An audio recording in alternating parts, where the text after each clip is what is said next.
Yes, y'all. We've been waiting on this for a while. The Batman Beyond Static crossover comic, a book that I think is going to spark a lot of interesting things for DC going forward. But if you guys want to hear my thoughts on this book and what I think it means for these two characters going forward, stick around.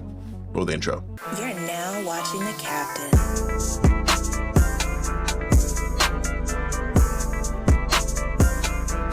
All right, y'all, let's get into this book. This book was written by Evan Narcisse. I apologize, I'm probably butchering your name. Co-written by Nicholas Draper-Ivey. He's also the artist for this book, the colorist by Will Quintana, letterer Wes Abbott, and the editor and senior editor being Marcus Draper and Andrew Marino. So the book in general is something that I think everybody was looking forward to. These two characters in Static and Terry McGinnis Batman Beyond are two characters that we don't get to see in comics too often, especially in their own independent solo runs. So I feel like DC was kind of throwing this book out there to feel out to see if the interest for these two characters was still very high, because I feel like that if this book sells pretty well, that both of these characters are going to get their own spin-off solo series right after this, or it's probably already in the works, because these are two pretty big characters that people love and adore. We just don't see too much support for them in regards to their representation in most media. Obviously, we've got their own respective animated series, from the Static Shock show to the Batman Beyond series, and obviously we saw them in a few crossovers with one another, being the Static Shock Justice League crossover, where you got to go into the Batman Beyond universe, and we also saw some other instances in regards to them being put in some other DC animated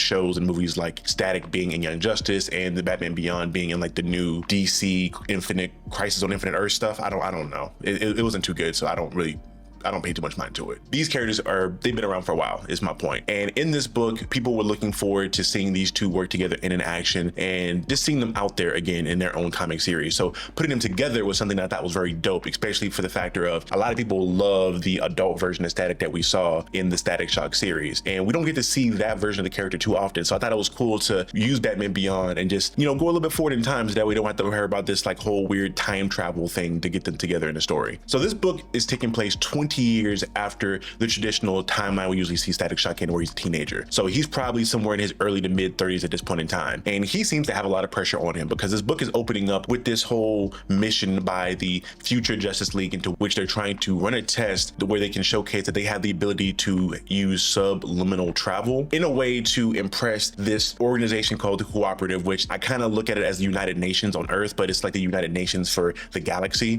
Funny enough, we get characters like Icon within the story, who is coming from a planet who's within this cooperation or cooperative, and he's kind of giving us a little bit of backstory on what they look for and what they are. Essentially, it's kind of looking at Earth as the little brother to a lot of these other planets and how they operate, because for the most part, Earth is a very young planet and young, solar system in reference to all the other planets that have been around for a long time. So they're kind of looking at Earth like the little brother of like, yeah, we want to let you guys in, but we don't know if you guys can hold your own weight and actually, be shoulder to shoulder with us. So this whole project is something that was spearheaded by the Justice League in order to try to get them within this cooperative so that they can have a good bit of unification and sharing of knowledge and technology. Static looks at this from the perspective of, if they're able to utilize this technology that will be shared from them from these older planets, they'd be able to save the planet from, dying away slowly, because it seems like Earth is struggling with the same stuff that we're seeing Earth struggle with right now in regards to, pollution, global warming, things of that nature. So it seems like these other planets can offer technology that can help to fix these issues. So there's a lot of pressure on Static here, because he not only has developed this ship or this technology that will allow for this subliminal travel, but it seems like he's also like a power battery for it. And because the Wayne Foundation, obviously for people that are familiar with Batman, know that the Wayne Foundation is the company that Bruce Wayne owns. They are the ones that funded this project to get done. So that being the case, Bruce Wayne pretty much ordered Terry McGinnis Batman Beyond to be on the ship with Static while this is going on. So that's the reason why these two are going to be kind of like tight knit as far as like the opening of this book. And we are starting to get a lot of interesting things done here in regards to showcasing how Static has kind of grown over the years, and how he has a lot more pressure on him to be a leader of the superhero like group, more so than when he was a kid. Because when he was a kid, we saw, especially in the Static Shock series, we saw a lot of mentorship from John Stewart Green Lantern or Batman himself and other superheroes that were just around to give him some guidance and seeing him grow as a hero. Now it seems like he's kind of flipped into the role of mentor, as he's trying to kind of mentor Batman Beyond to an extent. Bear with me here. For people that aren't aware, for the casual audience, Static Shock Shock is not the name of Static. Static is the name of the character. Static Shock is the name of the television show. So if you don't want to get roasted at any kind of convention, don't say Static Shock. Don't call him Static Shock around nerds, because they'll get on your ass about it. But for the sake of the video, I've kind of just been going back and forth. So for people that I'm aware that his name is Static, not Static Shock. Let's get that going. But continuing on with the story, they continue to have this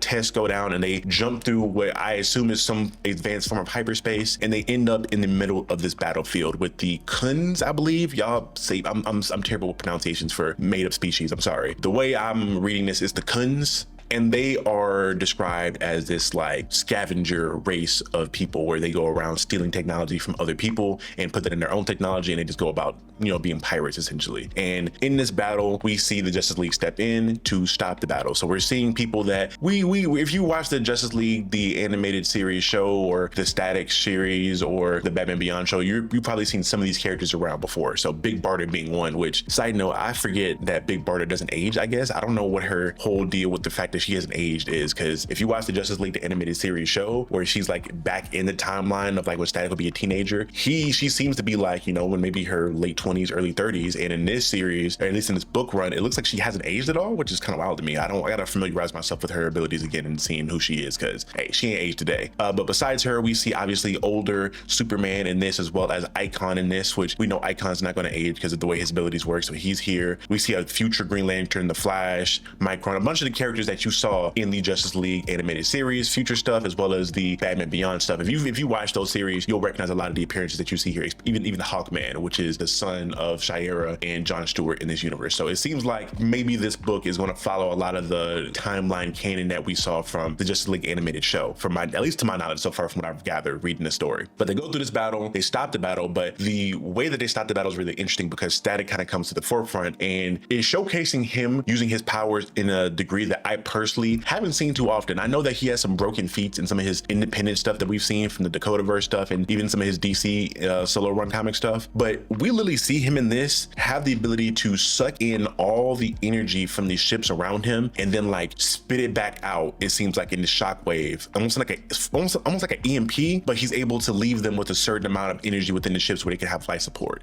So it's kind of crazy that he's this strong, and he seems like he did something like this with ease. So I'm really excited to see, if anything else in this run, to see just how strong this future prime version of Virgil Hawkins is. Because for the most part, I feel like we haven't really seen Virgil at this point in time. At least, again, I haven't for the most part. Some of the animated series appearances, we've seen older Static where he's, you know, a little bit past his prime, and we've seen young Static. And we maybe seen Static maybe in like his early 40s, but this seems to be like him in his like prime. So I'm excited to see how his abilities can go and how far his abilities kind of strain in regards to how strong he can be. But after him doing this, we kind of jump to the, I guess, slice of life aspect in the setup for the story, because they're doing something very interesting with the story that I find very fun, where they're really revisiting who Batman Beyond Terry McGinnis and Static are at their core. And I say this through the factor and the lens of really going back with the idea of the Big Bang, as well as kind of playing around with some socioeconomic issues that you see. Like in this story, it seems to be like a side plot where they're focusing a lot on the idea that people within this universe, at least within Neo Gotham, have this issue of being tied into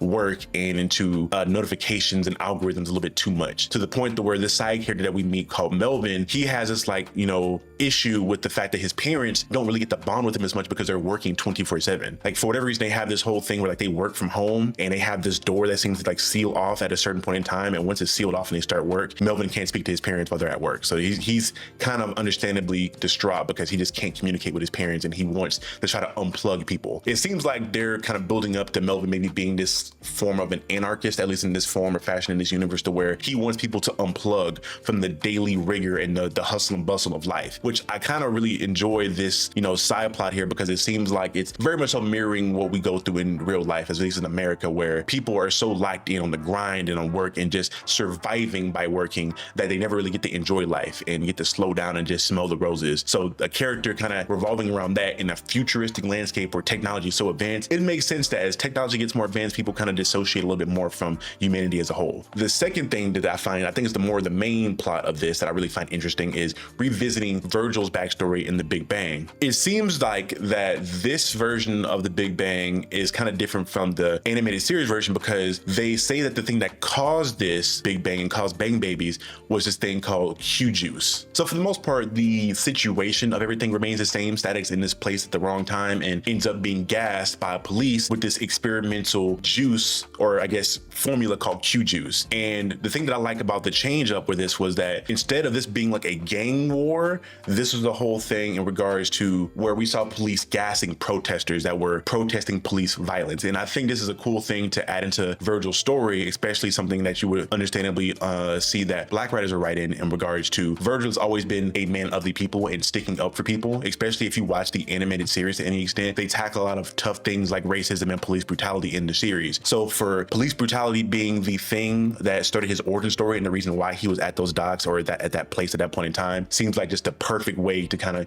give him a fresh take on the character while also sticking to his roots and kind of like fleshing him out a little bit more. And I think it really goes to show and characterizes him a lot more for what we can expect from this adult version of Virgil. And we find out obviously that this experimental Q juice was the gas that started the Big Bang and gave big bang babies their abilities to do all the crazy shit that they do. But we see that there is this new thing, and this is kind of how the stories are going to cross section and cross over, is that in Neo Gotham, there's this thing called the Q grid that is starting up that essentially is going to be this kind of, from my understanding, a nuclear reactor that's going to give a lot more power to the technology within the city. And at least in the eyes of people like Melvin, it's going to cause for people to dissociate even more because it's going to spark up more notifications and more algorithms that just create noise where people can't really focus on the things that matter in life. And the funny thing about this is that this Q grid obviously is a future version, experimentation, advancement of Q juice from back in the day. So it seems like the bang baby juice that was used to give Virgil his powers has been altered and changed into a power source for this Q grid now. And obviously the unveiling of this Q grid, you're seeing protesters show up at this because they don't want this thing to go up. And for whatever reason, we're seeing the opposition side of this to where people in Neo Gotham want this Q grid to go up. So you have these opposing sides of people that are against this and people that are for this thing, and they're there to protest and kind of,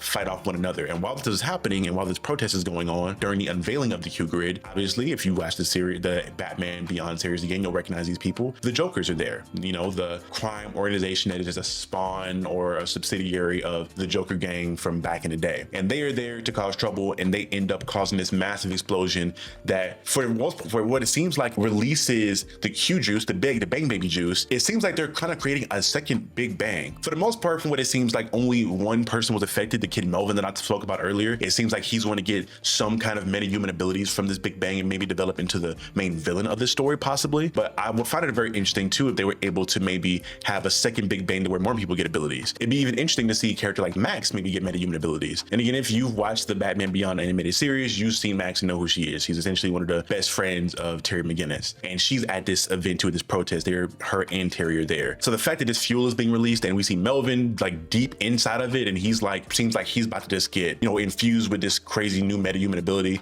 I don't know. I don't know what angle they're going to approach this from. If they're going to kind of approach this from the area of a new Big Bang happening and maybe Virgil has to be a mentor for all these new bang babies, or if they're just going to approach this from like this one character maybe getting this and now they have to kind of play around with the societal issues that are going on. I don't know, but I'm really interested to see where this story goes. Obviously, I love the art for the story. I love the way that they characterize Virgil and Terry so far. I feel like these characters are very true to who they've been historically, from at least how familiar I am with them.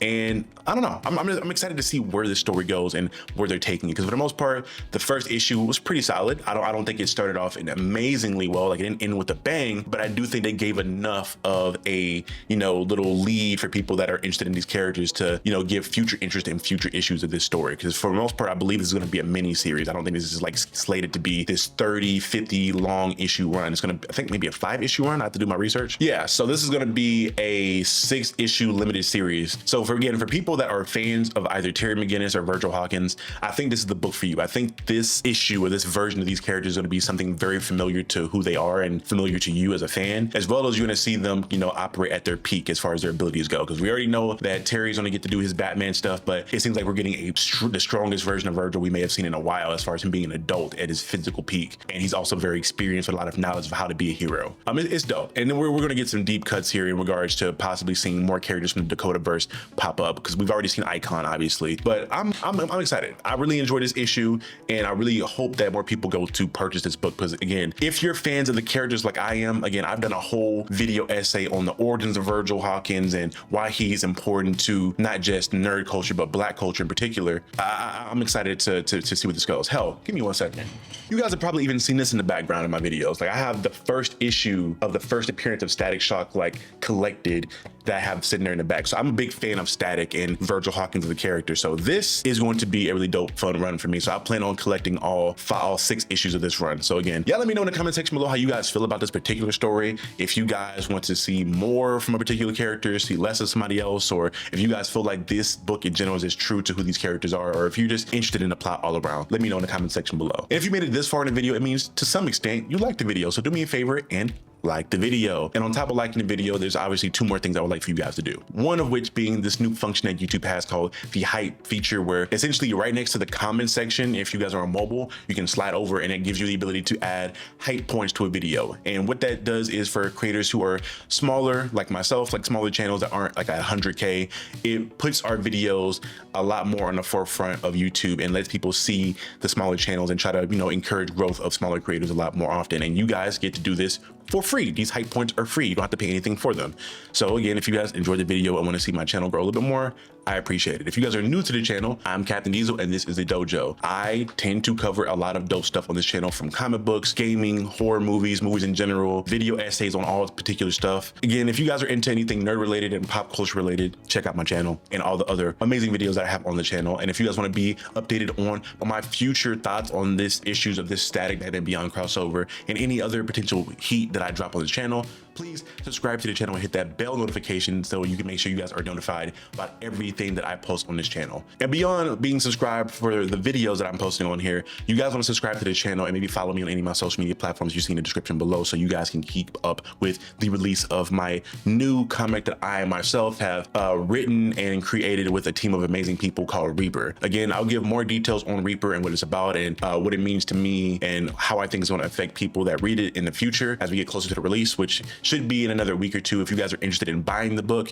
you guys can find it in the link that I'll have in the description below, where you guys can pre-order it on the Echelon Graphic Novels website. Again, if you guys don't see the link below, just go to Google, type in Echelon Graphic Novels. It'll be the first link that pops up and you'll find my book amongst the other books on the amazing publisher. So again, thank you guys so much for tuning in. Thank you guys so much for, you know, hearing my ranting and ravings on this comic and just talking shit in general. This has been Captain Diesel of Captain Diesel's Dojo. And again, remember, forever and always, You're now watching the Captain. and I'll see you guys next time. Be good people.